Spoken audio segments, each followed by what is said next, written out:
Различните фирми, които строят с дървена конструкция, използват различни материали.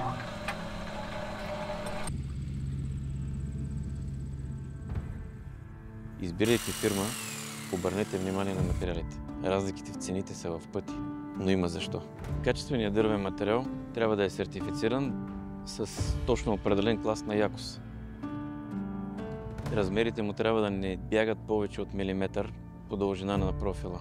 Друго нещо, той трябва да е камерно сушен. При високата температура се убиват дървояди, яйца на дървояди, плесени. Винаги върху него има печати.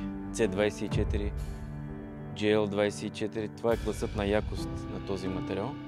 24 означава 24 нютона на квадратен милиметър натиск, който издържа. Това е конструктивната дървесина. С нея може да се правят проекти, тези стойности да се въведат в изчисленията за проекта и да се получат някакви реални работещи конструкции. Материал от борсата наблизо, той няма никакъв параметър, на който отговаря.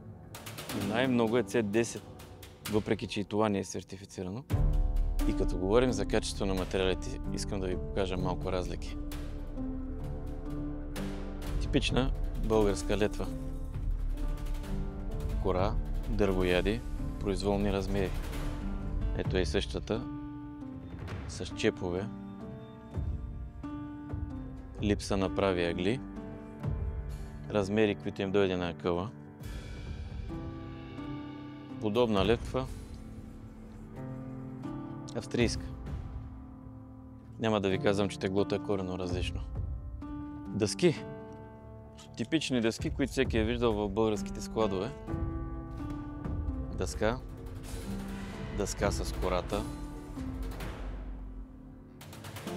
Дъска с отношение към дървесината, произведена в Австрия от Хаслахер, внесена от ЯВ, дистрибутирана от Тимбъртаун. Показвам пак, сравнете дъските. Греда, великолепния размер 12 на 12 на някои места. За сравнение, материали на ЯВ,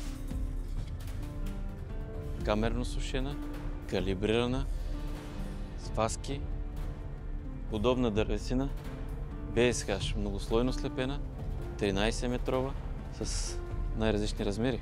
Може да закупите подобна дървесина от Тимбъртаун, да поръчате да ви бъде доставена, да бъде разкроена, дори да ви бъде проектиран обект.